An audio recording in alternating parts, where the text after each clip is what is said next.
Alabama beat Wisconsin. They beat them down. When you look at this game, how do you recap it?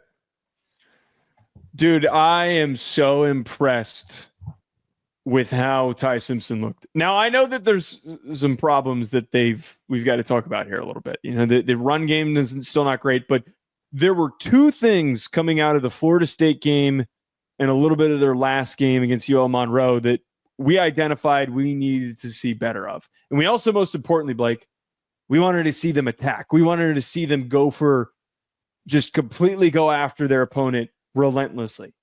And I thought that they did that, number one.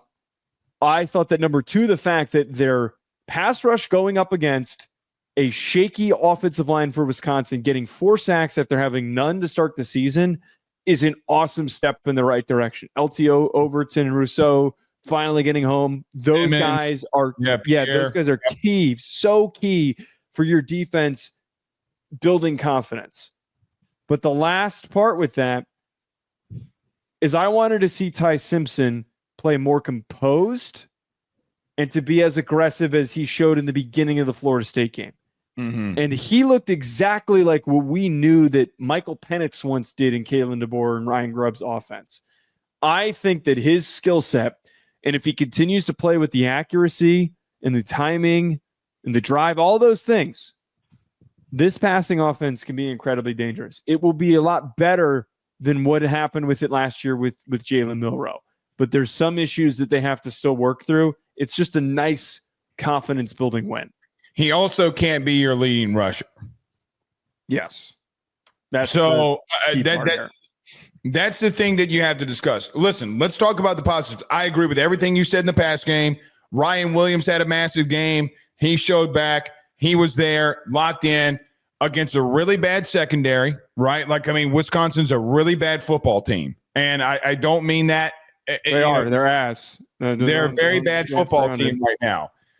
I thought Ty Simpson looked like he took command. And that was the part where, listen, you're going for it on fourth down. You talk about the aggressiveness. Joe, they went for it on fourth down twice and converted. I mean, they were feeling it, and they just came out throwing punches. Ty Simpson went 17 of 17 last week, and I think 3 or 4 scores. He went 24 of 29 for 382 and 4 scores. I mean, he's had 2 really good weeks. You go into Georgia in a couple of weeks, and that's going to really be tested. Does your running back that got hurt come back? And Jam Miller, thank you. I was about to say Justice, but it's not, clearly. Jam Miller, can he find anything? I don't know if he can, because you still don't have any running lanes. And I know Wisconsin's still pretty tough up front. But, Joe, you're throwing the ball all over the place. And I think the biggest thing that I took away is that you couldn't get any push on the line of scrimmage to run the football. And I don't know if you can put every single thing on Ty Simpson in this pass game to win you games against better opponents. I know that seems simple, but Joe, if you can't, you turn into what Georgia did last year when you can't run the football and you're having to put so much on your quarterback, and that's not fair to Ty Simpson. Defensively, I agree with you. I thought they played with a lot of physicality. That offense is really bad. They're down to their second-string quarterback, kind of ironic of kind of what happened a season ago, and they got after them. And that's exactly what they need to do. You did your job exactly like you needed to defensively. If I'm Alabama, the questions coming out of this game that I have, is Ty Simpson what we think he can be? Did his offense find the rhythm the last 2 weeks? Defensively, you look more aggressive, and that's great. But what happens when we can't run the football? Can Ty Simpson lead us to a win? And that's the question ultimately that you got to ask. I think what was really weird about this game is you just talked about here, like just to read through the rushing performances. Jeremy Bernard, 1 carry, 2 yards. Dre Washington, 2 carries, 13 yards. Simpson, 5 for 39. Deere, 9 yards. Richard Young, 4 carries, 3 yards. Kevin Riley, 7 carries, 20 yards. They kicked the crap out of Wisconsin, but they didn't run the ball. They didn't physically dominate them. They kept bombs over back. They knew that they were going up against a team that didn't have the guys to run in coverage. They really missed Xavier Lucas. They knew that they were going up against a victim team that didn't have anyone that could cover any of their speedy receivers or that could deal with the slinging that Ty Simpson was doing to them, just ripping it past all of their defensive backs. But I do find it kind of odd.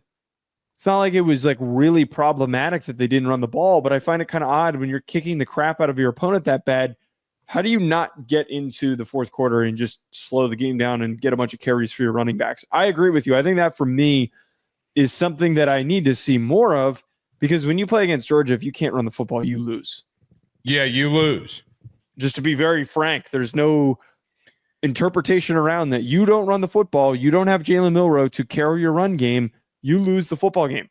Or you lose. The only other option is Ty Simpson's got to put together what we've seen from quarterbacks and not limited to Burrow, Manziel, Daniels, etc. Name them. I mean, really and truthfully, Cordell, Ohio State's third-string quarterback. Cardell Jones. You have to have Heisman-level performances. That's what we've seen from when Kirby completely takes the run away from you. Joe, I got to be real with you. I think that interior offensive line might have issues. They might have issues. It's not going to bring it up now, but it's a big win. It's a great win. You've had 2 really good weeks after responding the way that you did. Georgia in 2 weeks, man. That's where the truth serum really starts coming out here. That game is going to be so nuts to talk about. I can't wait until we get to that game. Let me just say this before we move on from Alabama. Okay. There were a lot of teams in the SEC that people asked a question about who had very tough Septembers. I think of LSU. I think of Georgia to some extent because they play Tennessee and they play Alabama. Some of the teams that A&M's got to go up to Notre Dame. And, Joe, there was a question for some of these teams. Is there a possibility that LSU, Georgia don't get out of the month of September and they're not 2-2? Joe, it might be Alabama that's got to ask that question. Because that game is on September the 27th. And if you're Alabama and you're staring down the barrel of being 2-2, it's not a good place to be. It's not a good. It's a very good point. Because here's what we know about LSU. Are you going to run on LSU? I mean, I can't believe I got to say that. Joe, are they going to run the ball on LSU? No, they're not going to be able to run it on Georgia. They're not going to be their hardest games that they're going to be facing. They're going to have a very difficult time running the football. Very difficult time. Very difficult time.